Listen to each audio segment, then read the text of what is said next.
Hello students, Radhe Radhe. तो आज की क्लास में हम डिस्कस करने वाले हैं ये वाला क्वेश्चन। इस क्वेश्चन में क्या है? इस क्वेश्चन में क्या है? तो देखिए बेटा, इस क्वेश्चन में क्या है?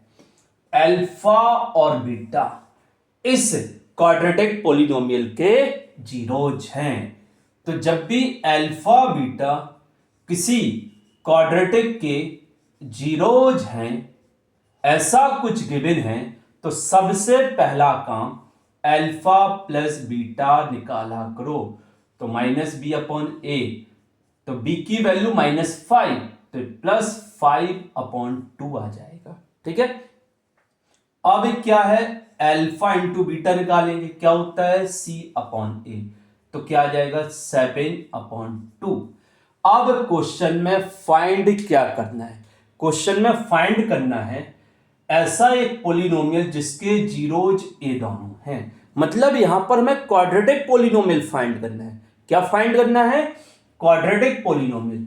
और उस क्वाड्रेटिक पोलिनोमियल के जीरोज ए दोनों हैं। जब भी हमें कोई क्वाड्रेटिक पोलिनोमियल फाइंड करना है, उसके जीरोज पता हो, तो सबसे पहला उन जीरोज का सम निकाला जाता है। हमें क्या फाइंड करना है? पोलिनोमियल, मतलब क्वाड्रेटिक पोलिनोमियल फाइंड। और इसके जीरोज क्या है? ए दोनों। तो सबसे पहला काम इन दोनों का सम फाइंड करो। सम को हम एस से डिनोट करेंगे, एस इक्वल टू क्या आ जाएगा? 2α प्लस 3β और प्लस 3α प्लस 2β। ठीक है ना। अब ये कितना हो जाएगा?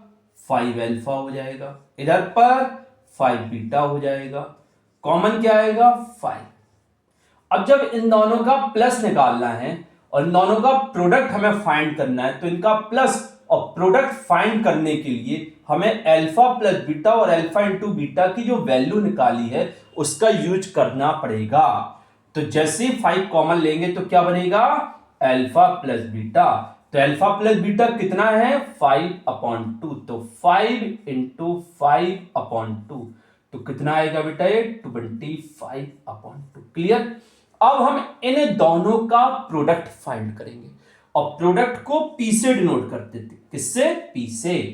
तो 2α प्लस 3β और इधर पर 3α प्लस 2β मल्टीप्लाई कर दीजिए, तो इधर कितना हो जाएगा बेटा? इसका इसमें मल्टीप्लाई 6α²।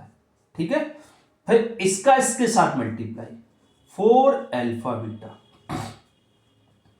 इन दोनों का मल्टीप्लाई 9α बीटा और इसका इसके साथ 6β²। अब हम क्या करेंगे? जो 6α² है और 6β², इनको पास में लिखकर 6 कॉमन ले लेंगे, तो क्या आ जाएगा? α² प्लस β²। और क्या बचा हमारे पास? 4α बीटा और 9α बीटा, तो ये ऐड होके 13α बीटा आ जाएगा। अब हम लोगों को पता है कि जब भी कहीं α² प्लस β² बने, तो इसकी वैल्यू फाइंड करने के लिए इसे क्या लिखते हैं? इसे क्या लिख देते हैं? इसे लिख देते हैं अल्फा प्लस बीटा का whole square minus 2α beta. Clear. और प्लस 13α बीटा। ठीक है ना।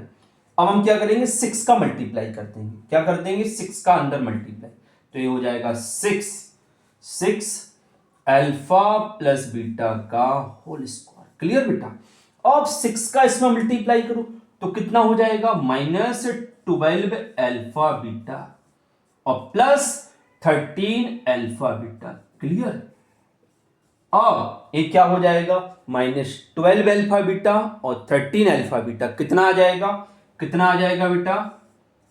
अल्फा प्लस बीटा का whole square plus alpha beta. Clear.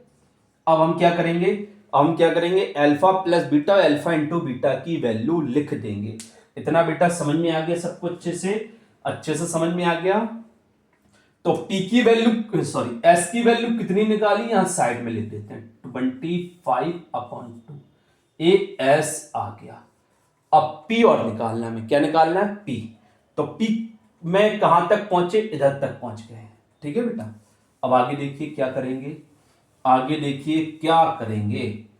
तो क्या करना है, अल्फा प्लस बीटा की वैल्यू पुट कर देंगे। तो अल्फा प्लस बीटा कितना है, 5/2 का होल स्क्वायर, ठीक है।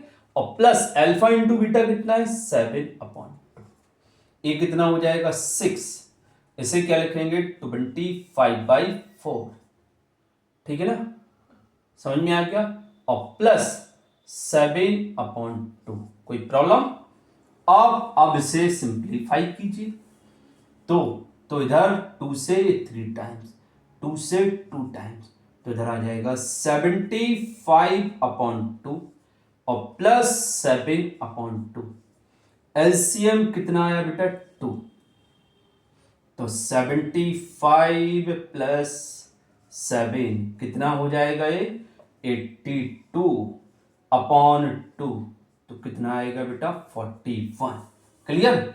अब हमें पोलिनोमियल फाइंड करना, कौन सा, क्वाड्रेटिक पोलिनोमियल। तो हम यहां पर रिक्वायर्ड पोलिनोमियल लिख देंगे। क्या लिख देंगे, रिक्वायर्ड पोलिनोमियल। समझ में आ गया बेटा सबको।